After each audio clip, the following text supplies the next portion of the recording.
How's it going, everyone? Today we're going to be reacting to How Many Holes Does a Human Body Have, or something like that, by Vsauce. Now, I've seen Vsauce's videos before, and they're pretty funny and, interesting. There really is a lot of, good information on how certain stuff is, and, how, all these different conspiracies about, how certain stuff goes. But yeah, I'm gonna make this video a two-parter because it's, 21 minutes long, so... Anyway, let's get right into the video.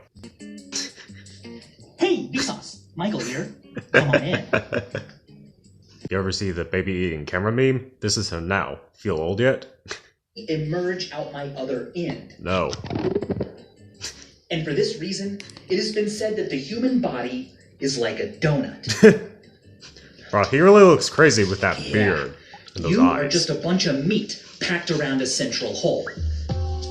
Or hey, that's classic music. Humans have more than one hole, right? I mean, we've got nostrils and ears, the holes we pee out of, the holes we're born from, nipples, our pores. Anus. Gosh, there are subatomic gaps between the molecules we're made out of. Where don't we have holes? Well, that is the rub. Literally. Don't eat that. Don't eat that. Why? If you cut a clove of garlic in half and then rub that fresh raw end on your foot, about an hour later, you will start to taste garlic in your mouth. Huh? That's because the molecules that give garlic its taste are small enough and have just the right properties to permeate skin cells in your foot, enter your bloodstream, and reach your mouth. Bro, what? But you are even holier than that. Every second, day and night, about 60 billion neutrinos from the sun pass through just your thumbnail. Wow. That's interesting. So clearly, at small enough scales, how many holes does a human have becomes a meaningless question. Ultimately, the human body isn't a solid thing that can even have holes. The human body is a hole. It's just a loose constellation of atoms and molecules. But if we accept a minimum hole size, the answer becomes pretty interesting. And a good choice for this minimum is about 20 to 60 millionths of a meter, about the width of a human hair. A magic spaceship, 60 microns wide, could fly into your pores like they were giant holes, like craters.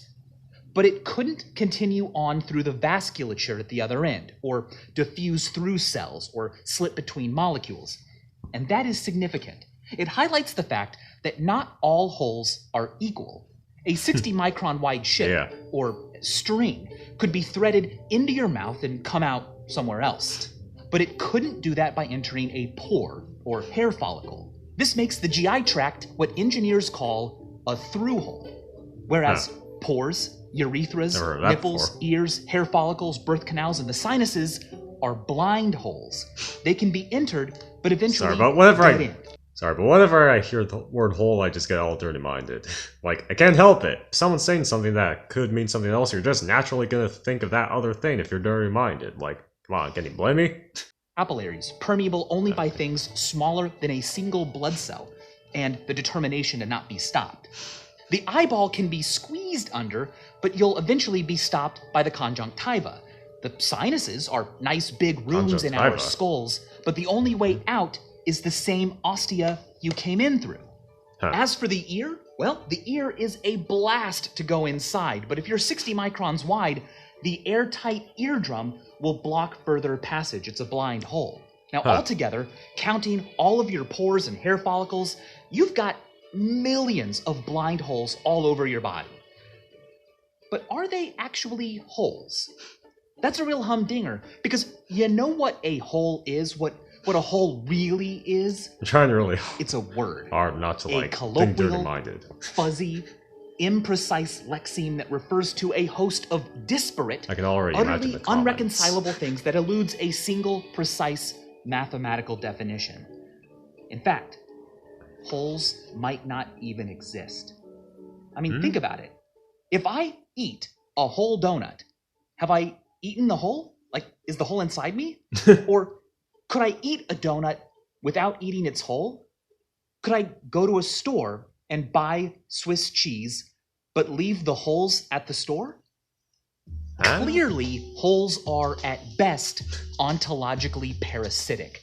Their existence depends upon the existence of something else that they can inhabit or be a disturbance in. Of course, The philosophy of holes rarely matters in your day-to-day life. You can call something a hole, and context will do its work and people will know what you're talking about. But take a look at this.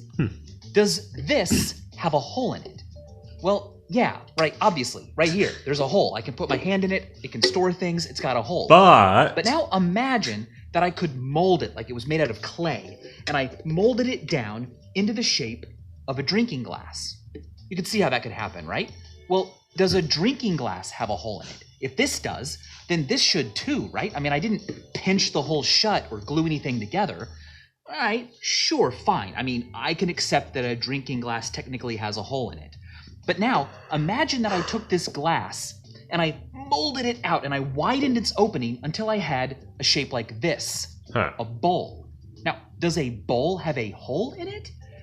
Now we're really stretching the use of the word hole. I mean, if someone said their bowl had a hole in it, I would think that it had a hole somewhere else and it was leaking.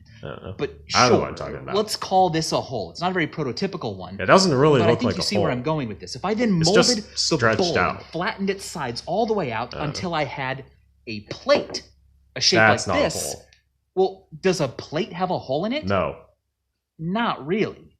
So if a plate doesn't have a hole in it, but this shape did, and I continuously molded from here to the glass to the bowl to the plate, and I never glued anything shut, where'd the hole go? Clearly, blind holes are pretty unique. They can be removed without closing or pinching anything shut. Compare that to the through hole of a donut. There is no way to remove a donut's through hole or add a new through hole without gluing stuff together, squishing things together that used to not be together, or ripping pieces apart, poking a hole through and breaking it. That is extremely significant. But let's go back to the body before we get ahead of ourselves. No. The mouth is an entrance to both blind and through holes. A 60-micron wide traveler could enter it, meander down the esophagus, and keep going until they were, well, dumped out. But turn down the trachea, and they would dead end in the lungs. Now, the area of the throat behind the mouth is called the pharynx. It's a pretty chill place, except not really. It's actually just quite warm. It plays a role in warming and moistening and filtering the air that we breathe before it enters the lungs, including the air we inhale through our nostrils. Now, each nostril leads into a separate nasal vestibule. That's the tunnel that you can explore when you pick your nose. Eventually, those tunnels meet, and sniffed air enters the nasal cavity, a hollow, air-filled room in your face. Protruding from the walls of the nasal cavity, turbinates that warm and moisten the air that passes around them. From there, the air flows via the pharynx down the trachea. So, your nostrils and your mouth are connected. A string could go into your mouth or nose and come out your butt. The nasal cavity is quite the hub. I mean, your ear holes would almost lead into it, but the eardrum blocks the way. If it didn't, there would be clear passage from the outside into the middle ear and then down the eustachian tube into the nasal cavity via an opening about here. The eustachian tube controls air pressure in the middle ear behind the eardrum and is normally collapsed shut. But if the outside pressure is dramatically different than the air pressure in the middle ear, swallowing and yawning can gape it open, equalizing the pressure. That's what happens when you pop your ears. It's cool, but it's not a through hole, and that's what we're looking for. And as it turns out, there are four more orifices that lead from the outside into this place, your nasal cavity. And they are the lacrimal puncta. There is one near each of your eyelids. They're tiny openings, about 1/3 of a millimeter wide, into which tears, the fluid constantly moistening and protecting your eyeball, drain. Once inside the lacrimal puncta, tears flow through nasolacrimal ducts, tear ducts, into your nasal cavity. Which is why when you're making a lot of tear fluid, you can get kind of sniffly and have to blow your nose. That's not snot, that's mainly tears. The point is, a 60-micron wide string could be pushed into any of your 4 lacrimal puncta, threaded through your tear ducts into your nasal cavity, into the pharynx, and then pushed all the way out your butt. Pretty cool.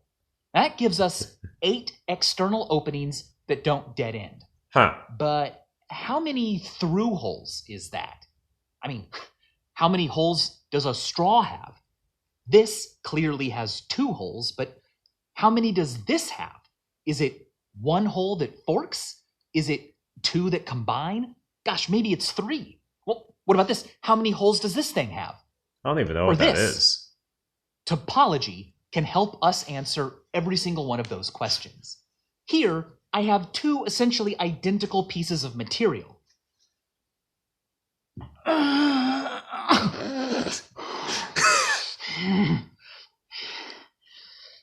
Oh, that's the clip that was used out of context in the Now, Dull and Dark, they are no longer edited identical. version of this. Or are they? That I reacted to on the second channel. Geometrically, sure, their shapes are now different, but what didn't change about them?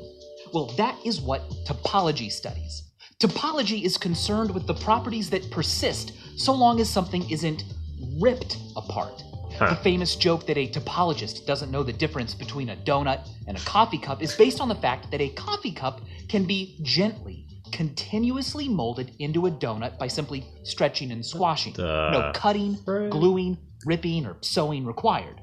Topologists call these gentle, continuous transformations homeomorphisms, and the cutting and ripping and gluing that they disallow are exactly the kinds of actions required to make new holes or remove old ones. So since a coffee cup and a donut are homeomorphic, they must have the same number of through holes. And they do.